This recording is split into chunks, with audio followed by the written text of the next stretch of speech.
సింపుల్గా చేసుకొని టేస్టీగా తినగలిగే సగ్గుబియ్యం కిచిడి ఒకసారి ట్రై చేద్దామా? ప్రాసెస్ మొదలు పెట్టేద్దామండి. ముందుగా 2 పెద్ద ఎర్రగడ్డలు సన్నగా కట్ చేసుకోవాలి. 4 పచ్చిమిరపకాయలు, కొత్తిమీర, కరివేపాకు. అలాగే 1/4 కిలో సగ్గుబియ్యాన్ని బాగా కడిగి నీళ్లు పోసి 4 గంటలు నానబెట్టి పక్కన పెట్టుకోవాలి. నానిన తర్వాత దాన్ని బొరకల గిన్నెలో వంపేసేయాలి. వాటర్ మొత్తం బాగా డ్రై చేసుకోవాలి. ఆలోపు స్టవ్ వెలిగించి బాణలు పెట్టి అందులోకి 2 టేబుల్ స్పూన్లు ఆయిల్ వేస్తున్నాను. అది హీట్ ఎక్కిన తర్వాత పోపు దినుసులు వేసుకోవాలి. ఆవాలు, జీలకర్ర, అలాగే పచ్చెనపప్పు 1 స్పూను, ఉద్దిపప్పు 1 స్పూను, ఒక్క ఎండుమిరపకాయ కట్ చేసి వేస్తున్నాను. ఇది కొంచెం ఫ్రై అయిన తర్వాత కట్ చేసి పెట్టుకున్న పచ్చిమిర్చి అందులో వేయాలి. ఈ కిచిడీకి సపరేట్గా నేను కారం పొడి ఏమీ వాడట్లేదు. పచ్చిమిర్చి కారమే ఇందులోకి సరిపోతుంది. నేను చెప్పే కొలతలు 1/4 కిలో సగ్గుబియ్యం నానబెట్టానండి. ముగ్గురికి పర్ఫెక్ట్గా సరిపోతుంది. పచ్చిమిర్చి కొంచెం వేగిన తర్వాత కరివేపాకు, కొత్తిమీర 2 వేసేసాను. అలాగే కట్ చేసి పక్కన పెట్టుకున్న ఎర్రగడ్డ కూడా వేసేసాను.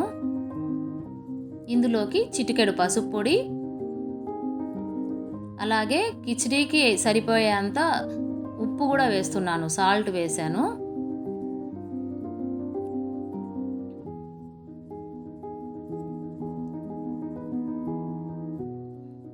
సాల్ట్ తగినంత ఇప్పుడే వేసుకోవాలండి. మళ్ళీ సపరేట్గా పైనుంచి వేస్తే సరిగా కలవదు. చూసారు కదా, రుచికి తగ్గట్టుగా సాల్ట్ ఇప్పుడే చూసి వేసుకోవాలి.